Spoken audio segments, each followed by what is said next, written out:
couldn't handle living with you. Oh, put your bags away and stop being stupid. Gonna make me? Look, I explained it all, Kevin.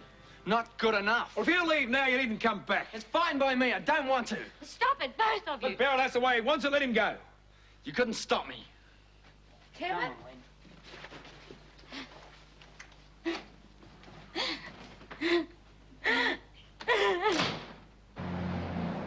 What are we going to do now?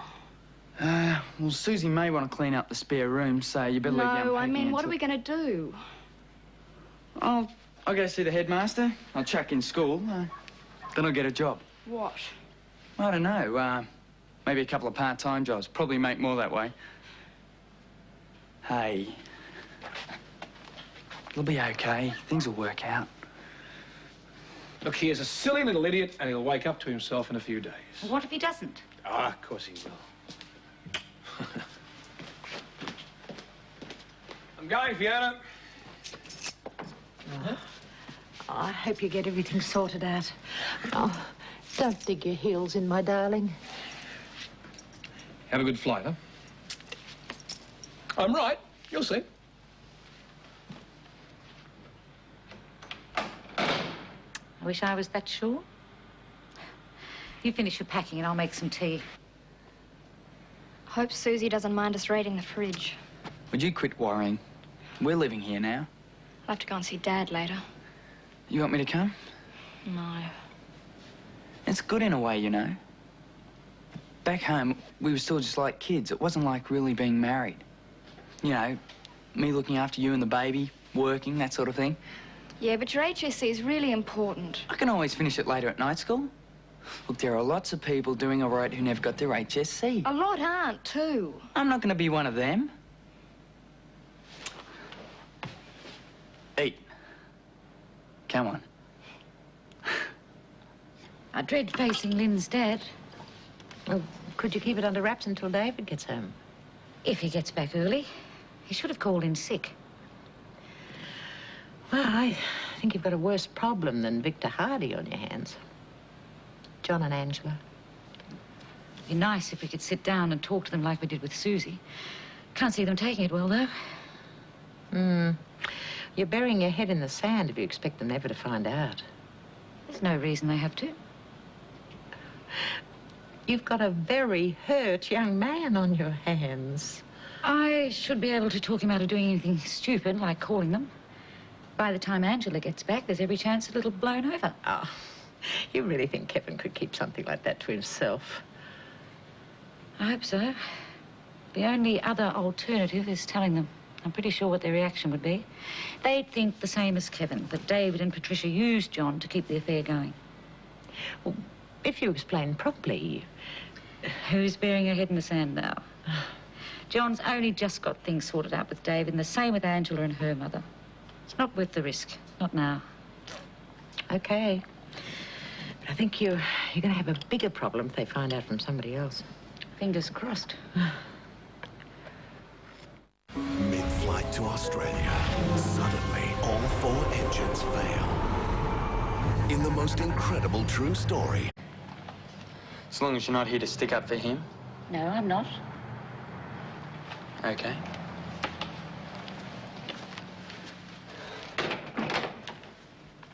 Hello, Lynn.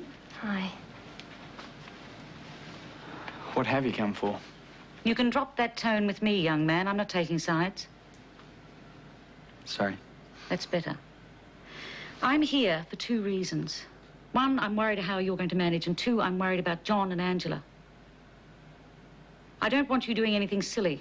Like? Telling them. I thought you said you weren't taking sides. Listen to me, Kevin. What happened is between your father, Patricia Hamilton, and me. I honestly don't know why you're getting so upset. He did the right thing. But you are. Now, that's for you and him to sort out. If you can't, you're probably better off here. Who else knows about it, though, is up to us. You've got to tell Susie something. She already knows. Your father and I told her this morning.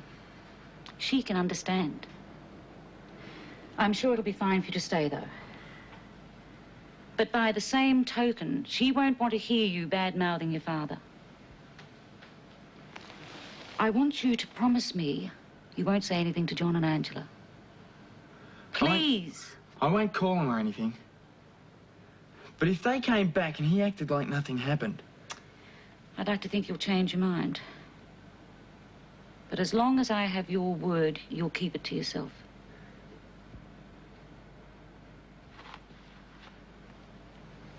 It's a bit like having a rotten cold and wanting to give it to everyone around you. Prove to me how grown up you really are.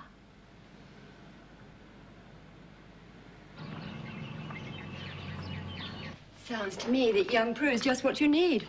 For the moment, anyway. You know my thoughts on the whole thing.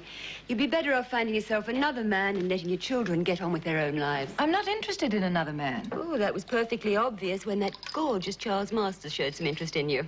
We were there to have coffee, not to be chatted up. Speak for yourself. Angela? No, it's me. Oh, I thought you were working all day. Charlie? Hi. No, I've got to go out and buy a suit. A suit? Prue's asked me to go to her uncle's funeral with her. I was thinking of buying one anyway. You want her to choose it? That's okay. She's going with me. I see what you mean. Got to give it to her. It's amazing what a few crocodile tears can do. She must be fairly callous, using her uncle's death to get her own way. Well, obviously didn't mean a thing to her. She's a spoilt brat. She wasn't getting the reaction she wanted from John, so she decided to use a little sympathy to bring him round. I don't think I'd want my son getting mixed up with a young schemer like that. As I said, she'll do for the moment. John's too smart not to wake up to her eventually. I hope by then her purpose will have been served. You think she'll talk him into coming back from Mumbai? I don't think she'll be too impressed when Wayne starts laying down the law. No guarantee he'll do that. He will be by the time I've finished. Cheers.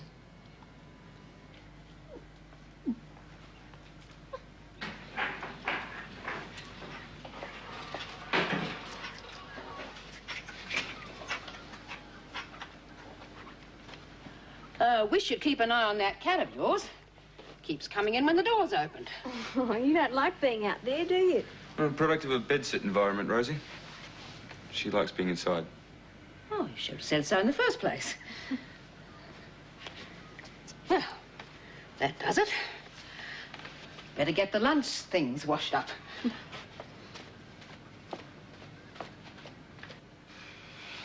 You're really worried about asking her, aren't you? Can't think of the right thing to say. It's okay joking about it, but... Well, it's like asking your mother if you could bring your girlfriend home to stay the night. You're an old softy. She's like my mum when I was little. I'll do it if you like. A bit of a risk. Well, if you say the wrong thing, you'll be Patricia Hamilton Mark II as far as she's concerned. I couldn't be Patricia Hamilton Mark anything. One night of sleeping on my own was enough. Well, I hope you know what you're doing. So do I.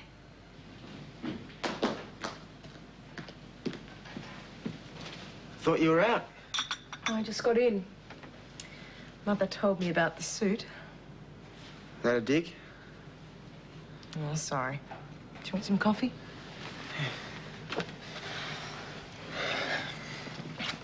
You're getting serious, aren't you?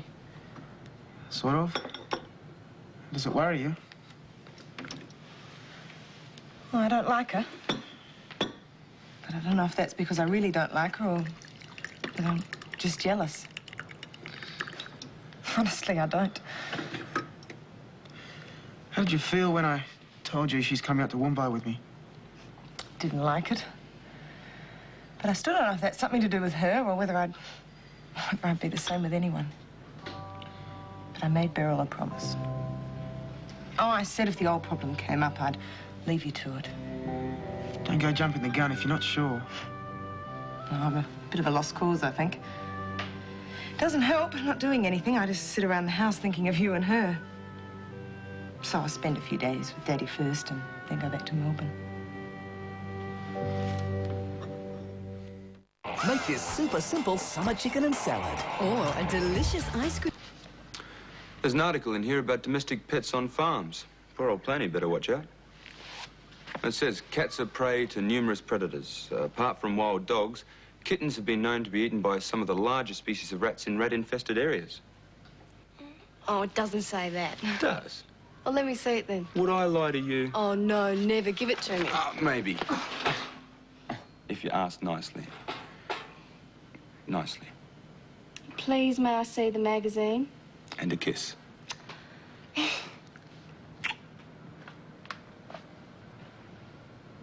I'll be vacuuming in here. Why don't you nick off outside for a while? Are you going to talk to her?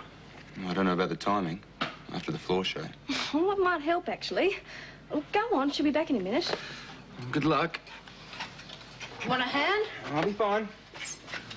I'll be shifting the furniture. I'd like to have a little chat with you. I've got work to do. I know, but it's very important to me. Okay. What you saw just None now... of my business. Oh, but it is. You know, you're incredibly important to Wayne. Oh, you really are. I was a bit scared of meeting you. He's told me so much about you. I know that sounds terrible. Everything he said was good. It's just... Well, Wayne's more like a son to you. And I can tell that you love him. And you must wonder about me, whether I'm good for him or not, that sort of thing. You can't blame me. Oh, no, I don't. I met Wayne just before the accident. I was tempted to chuck it in a few times. He hasn't been the easiest patient in the world. We got through it, though. And, well, I didn't know before whether I was in love with him. I knew I liked him a lot. But, well, after all that, I realised I was. I know you're not too keen on us sharing a room together. Oh, look, we want to, Rosie. But we don't want to think that we're upsetting you. Oh, I'm not important. Oh, yes, you are.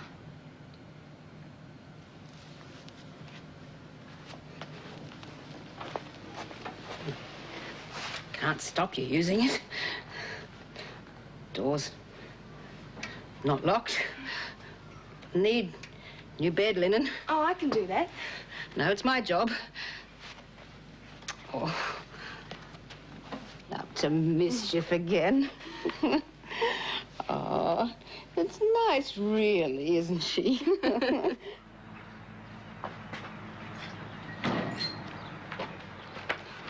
How'd you go? She's fixing up the room. I always said you were crafty. Oh, it wasn't like that at all. What did you do? Bash her up? I told her the truth. Well, I started out trying to con her, and I ended up telling her I love you. And that did it? Yep. That did it. The best laid plans of mice and men, eh? It's becoming a habit, Charlie. What is? Every time something goes wrong for me, you have to crow about it. If you don't know me by now, it stops you taking yourself so seriously. It irritates me. Why do you call every time something goes wrong, then? Because you're the only one I can talk to. Then you have to listen, too. I'm not crowing, darling. I'm just starting to disagree with a lot of the things you're doing. Angela and John have got their own lives. I can't tell if you really want them round or you're only out to spite David. Oh, a bit of both, I suppose. Can you think of any way to stop her going? Then you have to accept it. Begging isn't very dignified.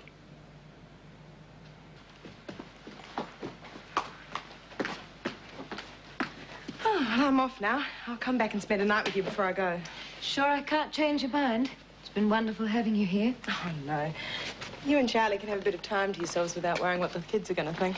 I'd rather worry. Besides, I'm missing everyone down there. But you can come and visit. We sound like we're saying goodbye. I'll be seeing you in a few days. I'll say hello to everyone. Bye, Charlie. Bye, darling. Angela. Drive carefully.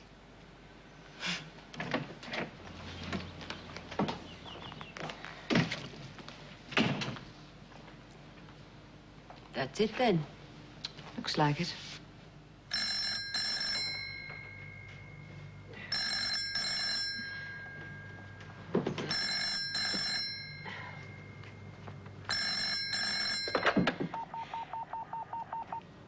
Hello? I have been trying for ages. Would you believe I missed my flight? I've never had such a slow cab driver. How did it go? He promised not to call either of them, There's no guarantee when they come to Melbourne, though. I'll call her as soon as I unpack. I hope you can stave her off for a couple of weeks. I'll keep her here, even if I have to tie her down. On second thought, I'll get that cab driver up from Melbourne. She'll never make it to the airport with him. Kevin dropped another clanger when I was there. They're both leaving school. Oh. All the more reason to get it sorted out quickly. Right. I'd better go. I forgot to take tonight's meat out of the freezer. And I've got a call to make. Let me know what happens. Will do. You keep smiling, all right? I'll try. Bye. Bye. Jenny has had a quadruple heart bypass. Can she pull off? Got to go home and see Mum and Dad in a minute. I'm so scared. Do you want to wait till David gets home? We can all go in together? We shifted out. I should go and tell him on my own. What reasons are you going to give? I'll just say Kevin and Mr. Palmer had an argument about him leaving school. Sounds good enough. I'm very worried for both of you. We'll manage. Moving out was bad enough, but to leave school... I was going to have to anyway. I didn't want to be there once I really started showing. Okay, it's just sped things up for you, but Kevin was doing so well. He won't listen to me either. What reasons has he given you for taking it so seriously? Same things he said to Mr. Palmer. About lying to John and me, things like that. There's got to be more to it than that. It's as if David's hurt him personally. If anyone has the right to be frothing at the mouth, it's me. I don't know. Anyway, I just came in to let you know. Well, I've got to do what Kevin wants, but I just wanted to let you know how grateful I was for how you and Mr. Palmer have helped us and been so nice to me. Well, if this hadn't happened, I never would have wanted to move out. Not for a while, anyway. Oh, thank you, love. That means a lot to me. Oh, come on, come on. There, there. I'm so scared.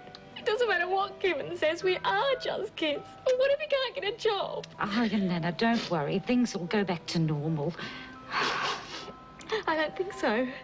Kevin hates Mr. Palmer. That's what he said.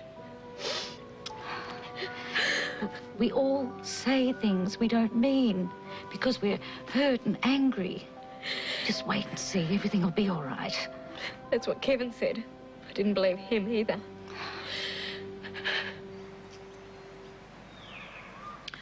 I refuse to get depressed about it. If I can come up with the right approach, I still have a chance when she gets back from Mumbai. You are becoming obsessed. Well, give up. It's a bit hard to fight. I'm missing the folks back home. Where are you going? You're my friend, and I love you dearly, but I'm not into your possessive mother routine. Charlie, wait.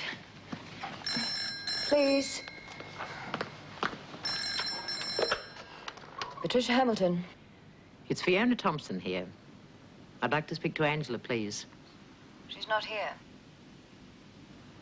When will she be back? She's gone to Mumbai for a few days. Could you get her to call me when she returns? She'll only be staying here overnight. Then she's heading off for Melbourne. I don't think she'll have much time for socializing. How long will she be at Mumbai? As I said, a few days. Is that all? No. I have to talk to you. I don't have a car. Could you come here? I don't think we've got a great deal to say to each other. I know all about your affair with David. So does his son, Kevin.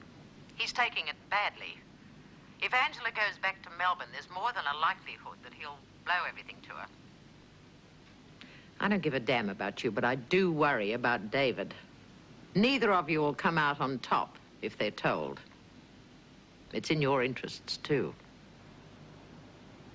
I'll be there as soon as I can. What is it? David's son found out about us. It's causing family problems. That's dangerous, isn't it? What if it gets back to John and Angela? That's the wonderful thing. They're also terrified in Melbourne that that's what'll happen. That they're going to help me get exactly what I want.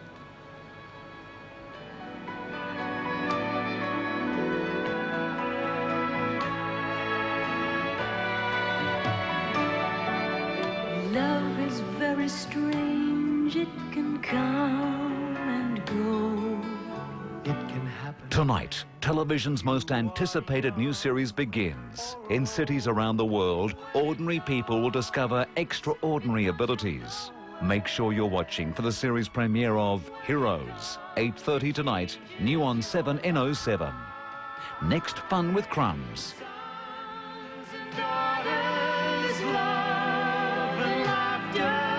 Tears and sadness and happiness. We will find out our sons and daughters are what we two were once about. Sons and daughters, love and laughter, tears and sadness and happiness. Tonight on